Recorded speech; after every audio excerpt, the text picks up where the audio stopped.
What's going on, guys? Today, I'm going to do another API video. APIs are one of the most important things you can learn as a web developer.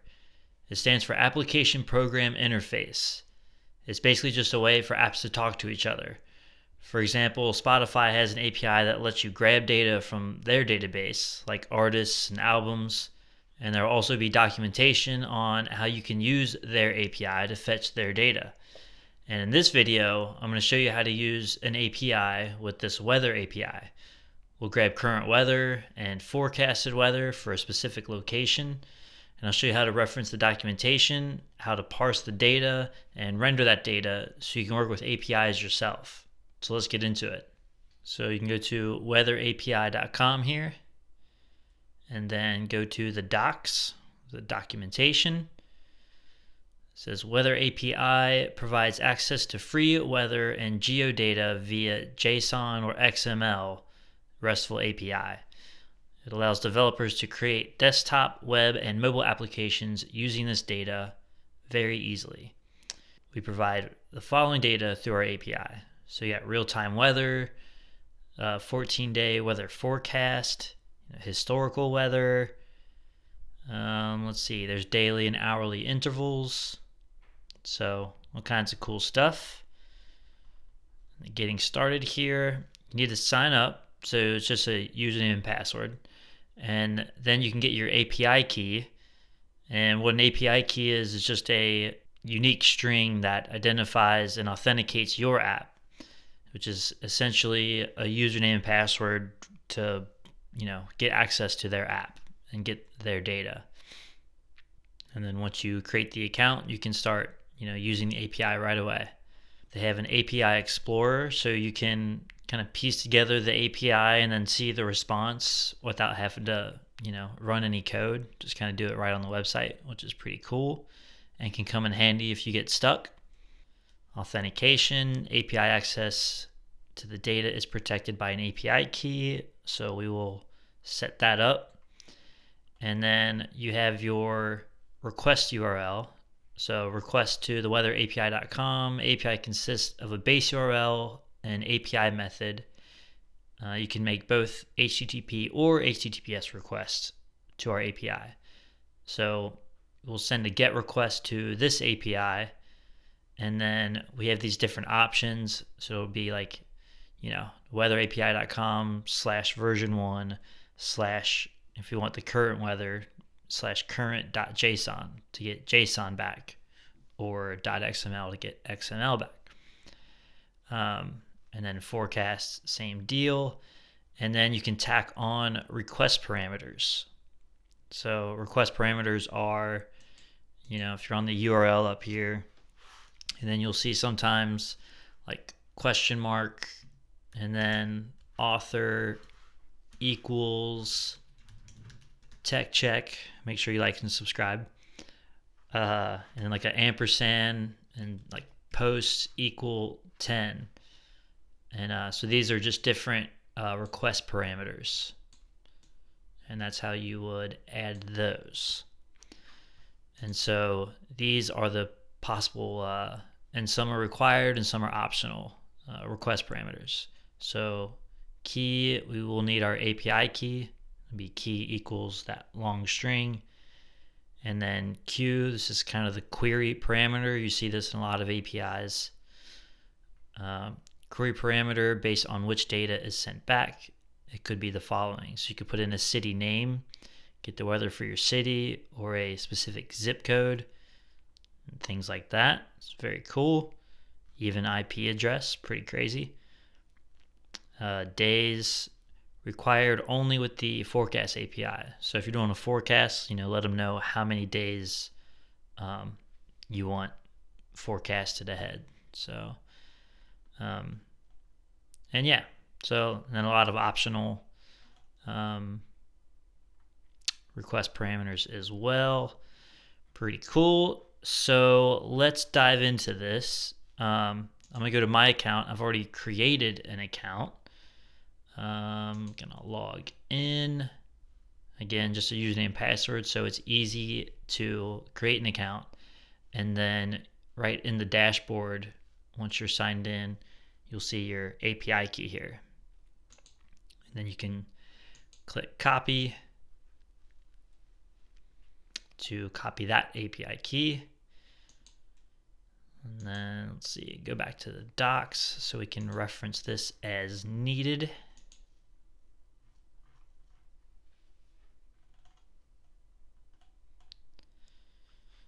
And now I will create a React app with Vite real quick. npm create Vite at latest. We'll say, call the project WeatherAPI. Select React as the framework. Let's go with the basic JavaScript. And we'll change directory into WeatherAPI. Install our dependencies with npm install. And then we're going to make our API call with axios. So I will also install axios. And then we will open up our code editor with code period, little shortcut in the terminal there.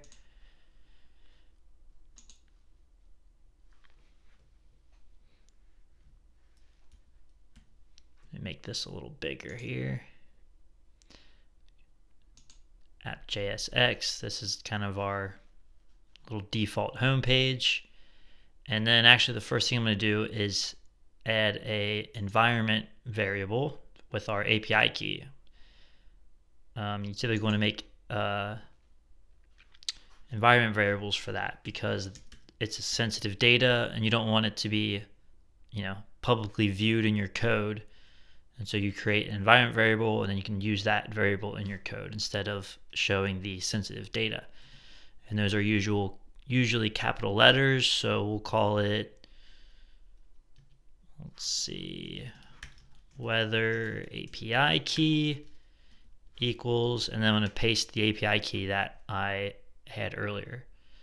And because we're in Vite, we need to put Vite underscore and then the name of our API key, or the name of our environment variable, so that we can access that in our Vite application.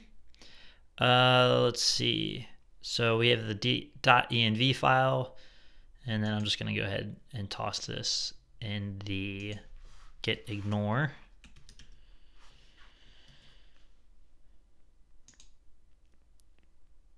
I'll go ahead and X out of that and back in our app.jsx. So I will show you what this is rendering real quick, and we'll just kind of work off that.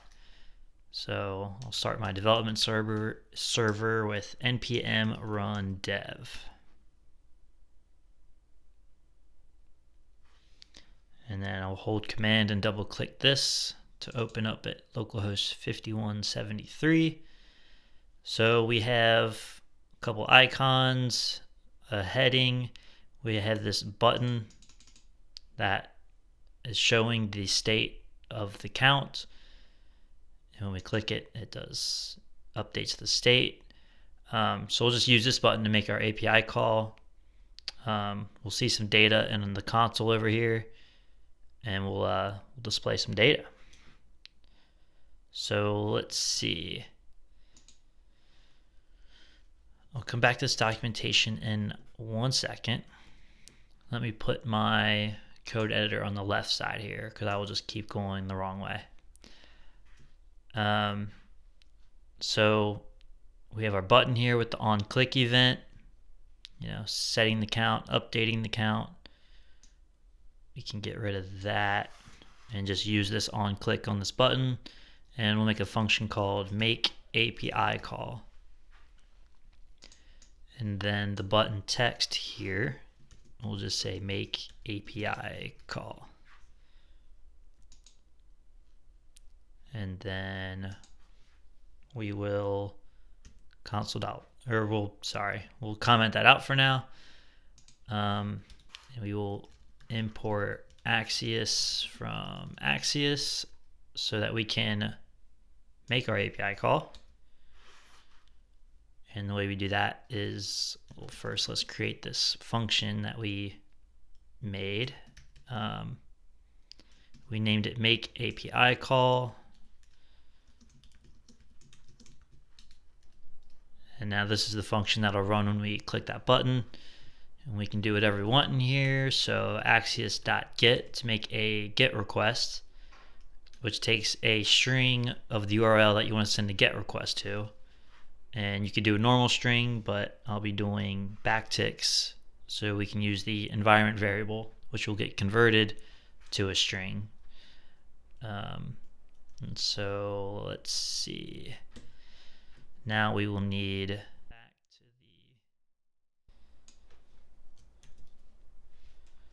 the copy that. Looks like I have an extra space there. Get rid of that space. So api.com/version1, and then so let's do current weather. So /current.json.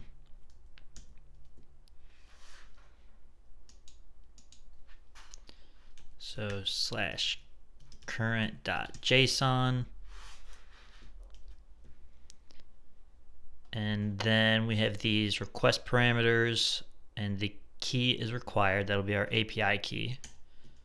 So we'll do a question mark because you'll need that to then start tacking on request parameters. And we'll say key equals, and now I'm going to break into a string interpolation here with the $ and curly braces, and inside this we can put in our environment variable. So we'll say import.meta.env. Whatever our environment variable is, which for us is Vite, or for me anyway. You can name yours whatever you'd like. Vite, let's see, what did I name it? WeatherAPI key. So there's that request parameter, and we also need a query, which is required. So that's just a queue here. So we're gonna say ampersand q equals, and then I will say Cincinnati. So that is where I am from. Shout out to anyone in Cincinnati. And then I believe that's all we need for required parameters. Yeah, so that's, we have this closing parentheses here for our get method here in Axios. Come down to another line so it's easier to read, but this .get will get, added on to the end of that parentheses. And then inside this, or not get, sorry, .then, and then we get a response that we have access to as an argument that we can name whatever we want. So it could be, you can name it response, and then handle your response here. But a lot of times you see res for response. And for now, we will just console.log response to see what we get. And then a .catch chained onto that. And then this will be ran if there's an error. And we'll get access to that error with an argument that we can name whatever we want.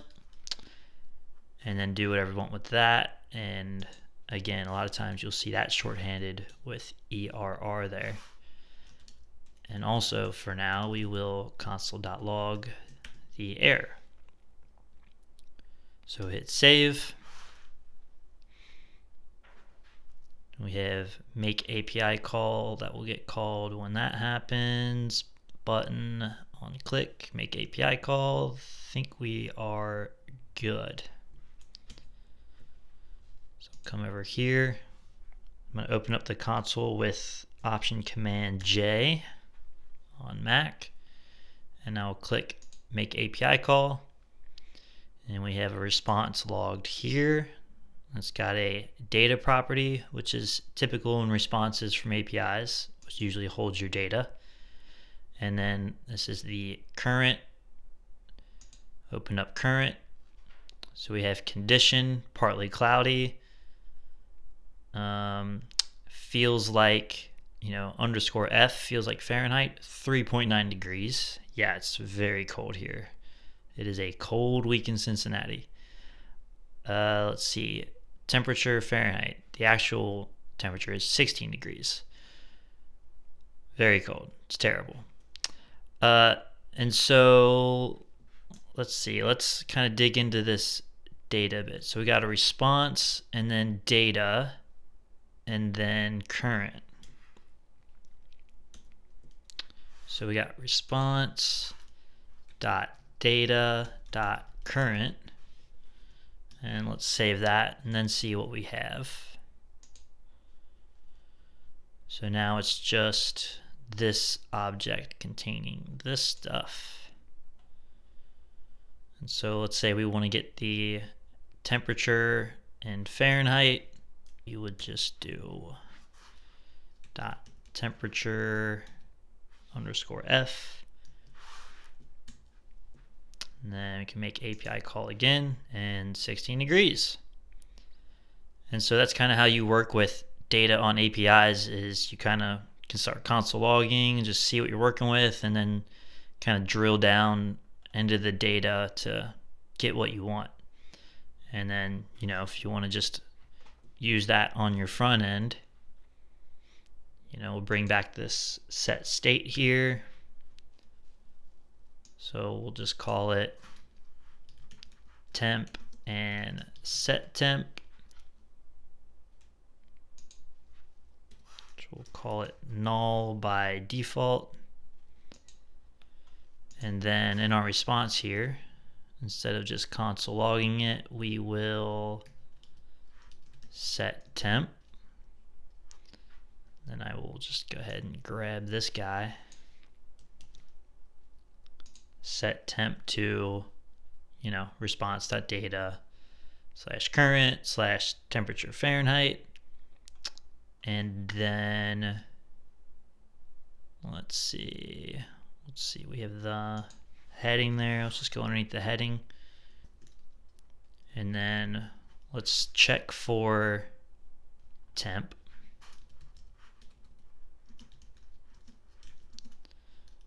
We have a ternary expression here. Let's say true, false. So we're checking for something with this question mark. If it's true, this code would get ran, and then if it's not, then this code would get run.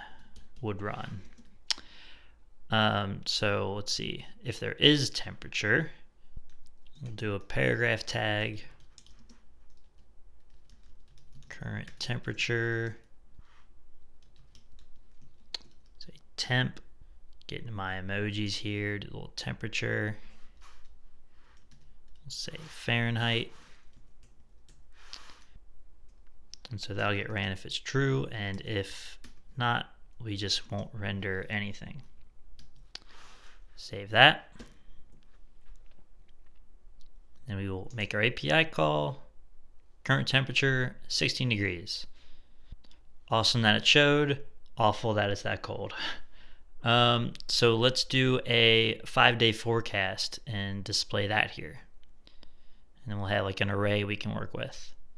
So let's see, going back to the documentation here, we have the current weather. That's what we're currently using, but we want to get the forecast, so that'll be /forecast.json. Go back up here.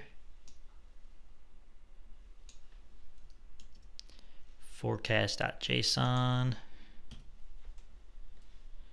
We're still going to need our API key, so that looks good. Query Cincinnati, that sounds good as well. But we also need, required on forecast API method, is days, for how many days we want to forecast. So we'll say and then days, and we will say 5.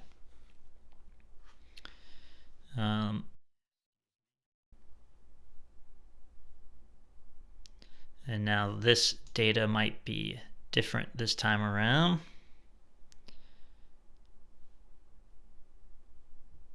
So let's just go we should get data back at least. So we'll just go with response.data. Let's see what we get there. I don't want to get any errors with any of this. So I will comment that out.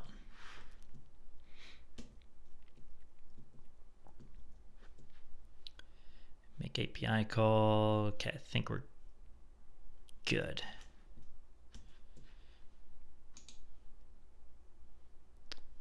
Clear this. Make API call. Okay, so we have the current and we have the forecast. Forecast day is an array of 5 items. And in each one of those items, we have a date. Looks like we have some hourly. Let's go with the day. So min temp, I assume, is the low temperature. Again, you could look at the documentation to confirm that, but I think that's safe to say. Max temp. So yeah, high of 17.9. So yeah, let's display like the date and the high and the low for a 5-day forecast. So we're in this object, and we need to get to forecast day. So data.forecast day. Is it just one word like that? Yep. So save that and see what this, hopefully we just see an array down here. Yep, cool. So I guess we'll just save this array and then we'll loop through these items and then kind of work with that data. So we'll just say, change this to, well, actually just say forecast. And set forecast. And down here, set forecast. We will toss that in here.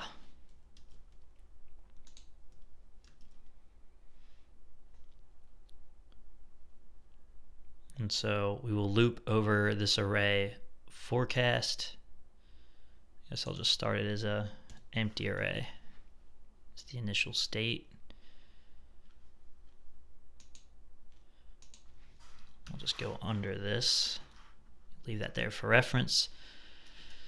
Let's see. So we're going to check for forecast. And if there is a forecast, we will .map, loop over those. We'll say, actually, I'm going to get the index as well. So I'm going to do parentheses, so we can do 2 arguments. Looping over each item, we'll just do F for forecast and then I for the index. And then come down to another line and we will return. Let's see, how do we want to do this? We'll just do kind of like a parent div for each one, and then let's start off with kind of just the highs and lows. We'll do each of those in a paragraph tag. So we'll do H for high. And then let's see, F will be for one item in this array.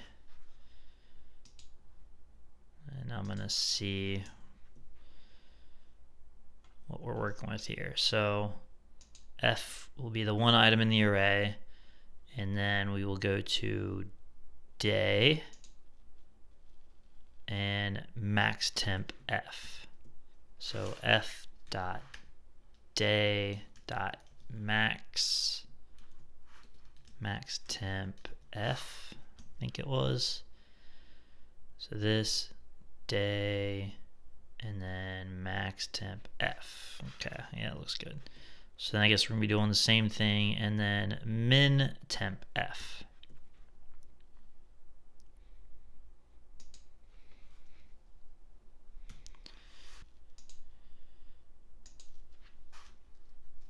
And then we'll say L for low. L for love. Good time. F dot day dot min temp F.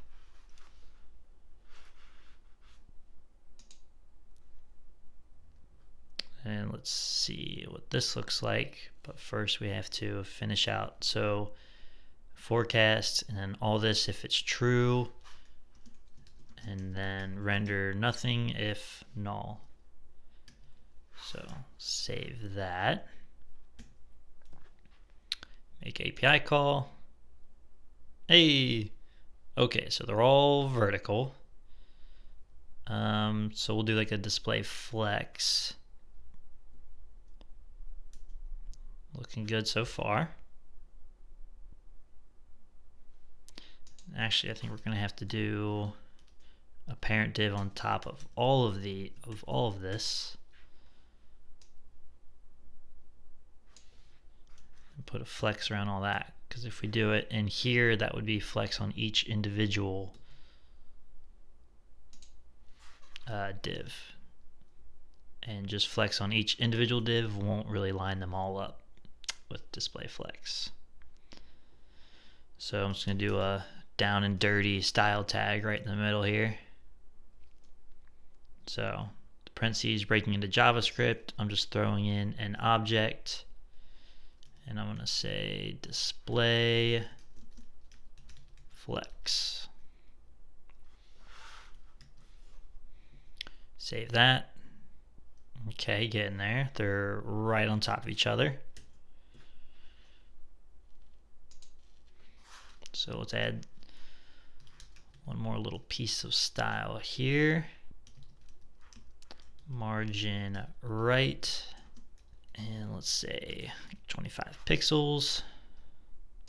And since we're mapping over this is all an array, I think we should be doing good practice to put a key in for all the items that you're looping through in an array, which would normally be a unique key that you'd get from, like, if you're getting something from the database and it's got like a unique ID, you would typically set that as the key. It's the unique identifier for that item in the array.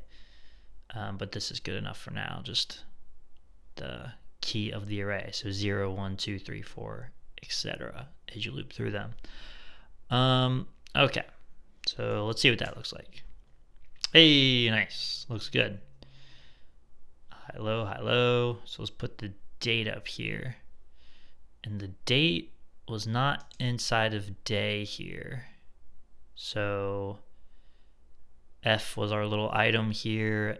F dot date I think is all we need.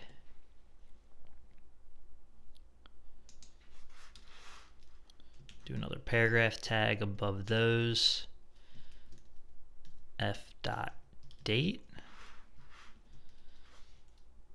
See if that's right. I think we're going to have to format this date, obviously, because we got like a, yep. But that's showing up correctly there.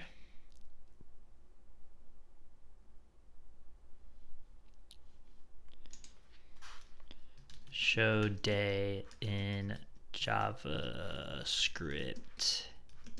date. Show the current day and time in JavaScript. You can use it built in. So let's try that. New date, and then you can pass in that date, I believe. We'll call get day on.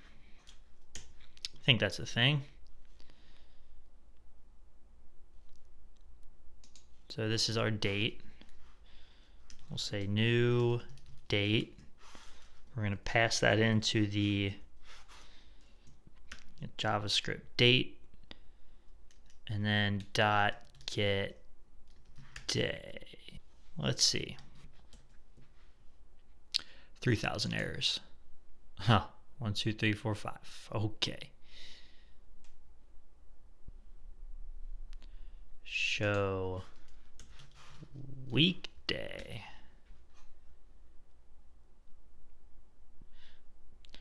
Okay, so we'll just snag this array. It's probably not the best way to do it, but I don't feel like starting over. Let's see, let's put this array of days up here. Const days of week.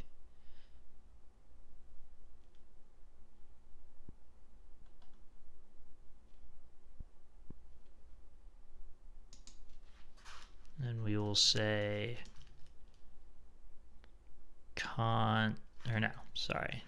days of week, and that is an array, and this will give us, so this is an array of weekdays, and then this will spit back a number for that array.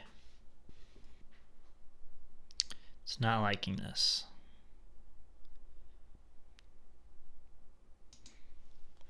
So we don't need these brackets. So we're still inside of JavaScript. No way this works. Hey! And then one more thing I want to do is get rid of these decimals. Might look a little more clean. Let's see. Remove decimal from integer JavaScript. Good old Google. So math.round will round to the nearest integer. So go back here, go to the code, and then math.round. Pass that in here, and math.round put in here.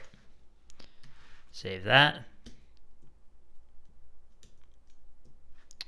I have math.round right in the paragraph tag, so we will break into JavaScript here.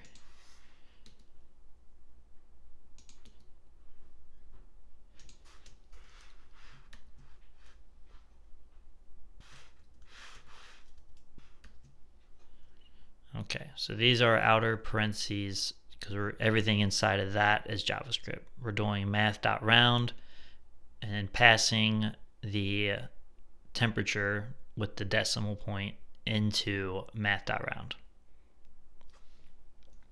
Save that. Boom. Looking good. Okay, so that is how you work with APIs. We covered looking at the documentation, getting an API key, fetching and parsing the data, rendering the data. If this video helped, please give it a like. Let me know what else you want me to cover. Subscribe to my channel no matter what. And thank you very much for watching. I will catch you in the next one.